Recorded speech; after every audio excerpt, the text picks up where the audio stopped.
Ladies and gentlemen, boys and girls, people of all ages, sizes, shapes, and forms. Isn't that saying redundancy? I don't know. Welcome back to Hanging in the Hideout. In this episode, we're going to discuss some interesting little things. Charlie Kirk's Conspiracies. Maybe not in this order, by the way. Austin developing a crime-free area. What? I didn't know that was possible. Chicago attempted the same thing. We're going to discuss that a little bit. Kind of interesting. And San Francisco, why the hell do you want to be there? And let's go down to what else did I want to talk about? Oh, some of these ambushes and stuff going on.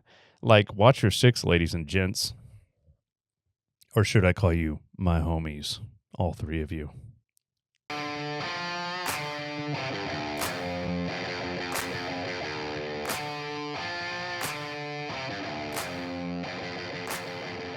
All right, let's get right back into it. First up on the chopping block, we're going to discuss these Charlie Kirk conspiracy theories or whatever that's going on. There is so much. Like, I have been kind of tickled. I have laughed because of the not stupidity, but the craziness that people have come up with. Some of them just touching that the lone wolf's conspiracy. They believe that there was not one shooter, that actually I saw footage of a building, and I you can't tell if it's an AC unit or what, because it's there 1 second, gone the next, but I mean lighting, I don't know. But on the second building, about 100 yards from Charlie, was supposedly someone else there ready to shoot, but there was no gun. Also, the guy that did shoot, or at least is in custody for shooting Charlie, there's some big questions, like real good ones. Because if he had a 30-06, and supposedly it was a World War I era rifle, but yet it has a carbon stock and stuff on it. I mean, I just don't get it. There was a screwdriver mentioned that was on the roof, left on the roof, that was to take apart the rifle like that. No. And then when there's video of him jumping off the roof afterwards, and he doesn't have a gun. And then he sends this perfectly criminalizing text message to his friend, or whoever he was, saying, "Hey, I just did this. I left the murder weapon here." Just like, it's too much. Like, there's something seriously wrong. No crime, and I've worked crimes. And Putter, I know you're watching. You worked crimes too, kind of. And I bet you never had one this wrapped up in a bow, man. They just don't do that for you, okay? But on like another little kind of running down these quickly, because I'm not going to spend much time on this. The scripted text, as I mentioned, that is the first. Like, everybody's like, yeah, that was a little odd, which I could tell you from working 21 years as a police officer, that doesn't happen like that. Not that perfect. That this was a far right-wing hit theory, that douchebag was a left-wing operative, and that it was orchestrated by ideological adversaries. If you think about that right, left, doesn't matter what you want to call it, it pans out, because he obviously disagreed with Charlie. So that's kind of a stupid to even mention that as a theory, conspiracy theory. Did you know Israel had a part in it? Evidently.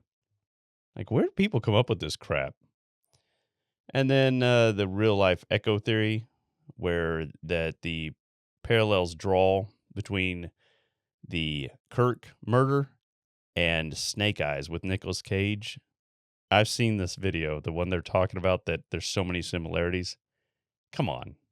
It is kind of deja vu-ish, but you got to go check it out, because it's kind of interesting. But on to the next topic. Let's see. So whoever runs San Francisco needs to be fired. I cannot believe that the citizens have not just like voted everybody out. It is the trashiest, nastiest place. Well, not nastiest. I mean, New York's falling apart, all kinds of places, but this is used to be like the place to go. Now it's a place to avoid. For example, a business owner or employee, I don't know if he was employee or owned the place, he decided that he was going to go and ask this guy outside the restaurant or business or whatever to quit using drugs right there. Now, he's not with us anymore. Evidently, the homeless guy shot him. So be careful who you confront. Road rage is a real thing. Confronting people that don't want to be confronted is a real thing. 1 + 2 = 9. So be sure to look out for whoever you want to contact or confront for whatever reason. Okay? There's my 2 cents. One thing, so we had some shootings over the last week. There was some very interesting, like you had the ICE in Dallas, ICE agency. That was kind of interesting because, one, it's right down the street, but the people that were actually killed were people that were detained, immigrants.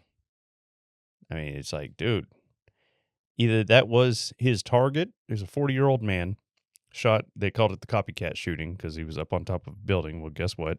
So was the guy that tried to kill Trump. All that. I mean, come on. Elevated position helps. But you have this guy shooting 2 immigrants, killing them, when I think his target was the ICE agents, but evidently missed and hit the wrong people.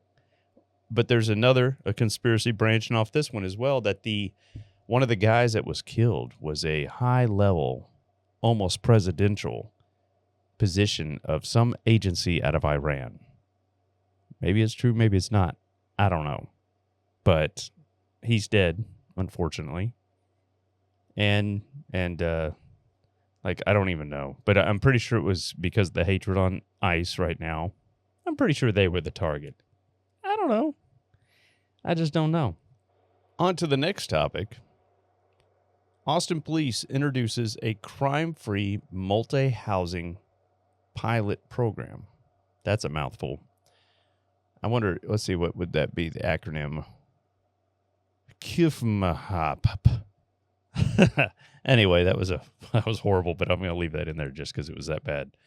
Anyway, they created this project in order to make it a crime-free area. Now, crime-free, isn't that what Minority Report? No, was it Minority Report where they had the precogs that would predict where crime's going to happen, and crime was gone because they caught the guy before it occurred? Maybe it's like that. Oh no, that's not what they're doing. They're going to have a crime-free area or whatever project pilot gonna fail thing, and it's going to be involvement with the community. Don't we do that in community policing? I don't know. Maybe. They're going to educate the people that have these apartments and stuff and kind of like reduce calls and stuff. And they even included a retirement home. Here's the crazy thing. It's basically what it sounds like. And Austin, if you can fix your problems, great, because you're falling apart anyway. If it sounds like the whole goal is don't call us.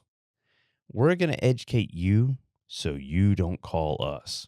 And therefore, calls are down. Crime looks like it's down. Sweet. We're doing our job.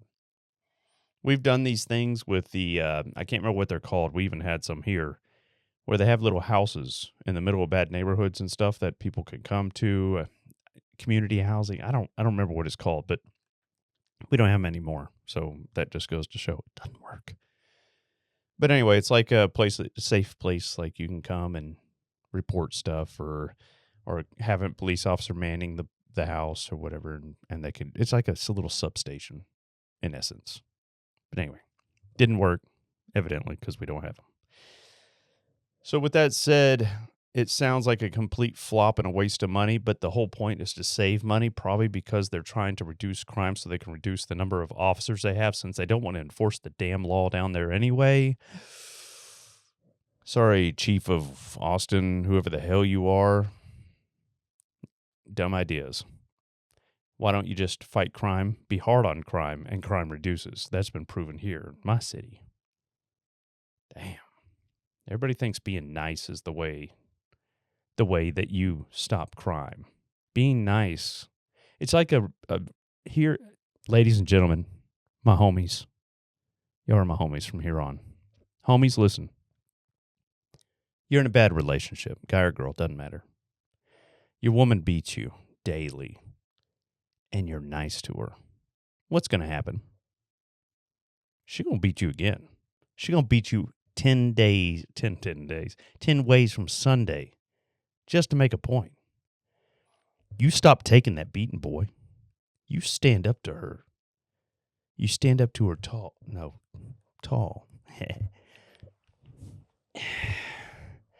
Now, I'm not condoning domestic violence by any means. That's wrong.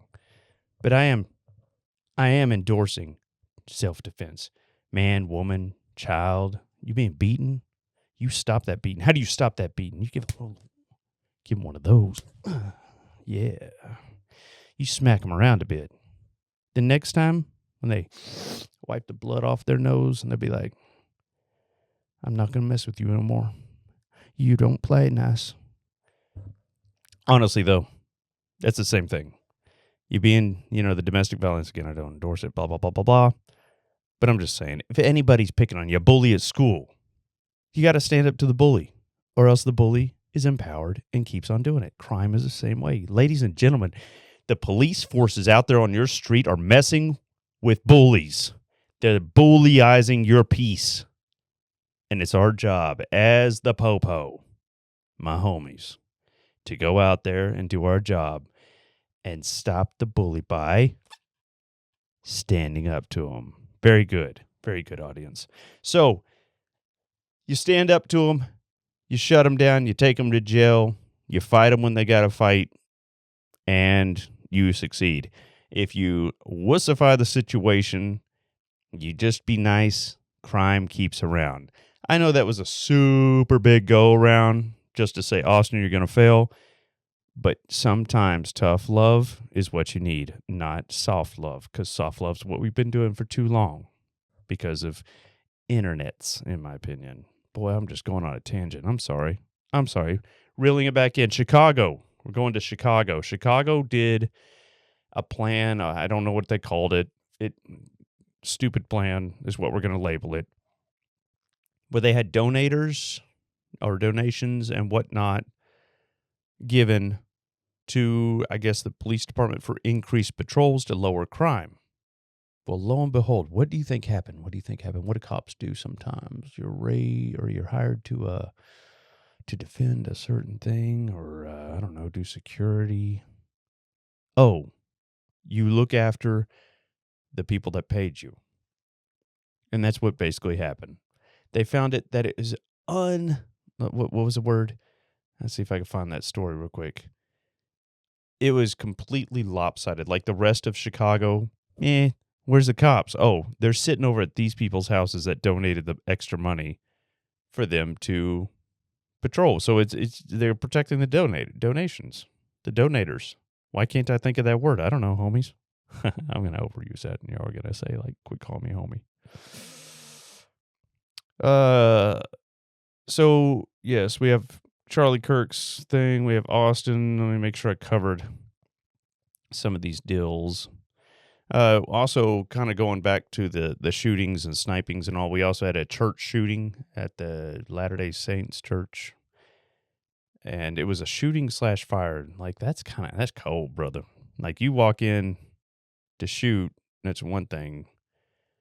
Not that that's a good thing, but I'm just saying that's one thing. But then you shoot and start the building on fire so they can't hide in there and they have to keep moving. Creepy. Always have an exit plan. And hey, my Christians, if you go to church and you don't have a security team in that church, you may want to reevaluate things. Don't look at me. Just reevaluate things. You may want a security team. That's what I'm trying to get at. Ladies and gentlemen, till next week. I know this was short and sweet, like a big old piece of candy wrapped in a little bow that you lick and you turn to gums in your mouth because it rotted you out. But keep coming back. I promise you it will get only better or worse. It's going to go one way or another. Mr. Price, I told you it sucked. But thank you very much for your business, sir. You're like, who's he talking to, Mr. Price? Well, maybe I don't care if you know or not. I just know he's a really nice man that I met this week. There's nothing wrong with me. Y'all be safe. Watch each other 6. Peace.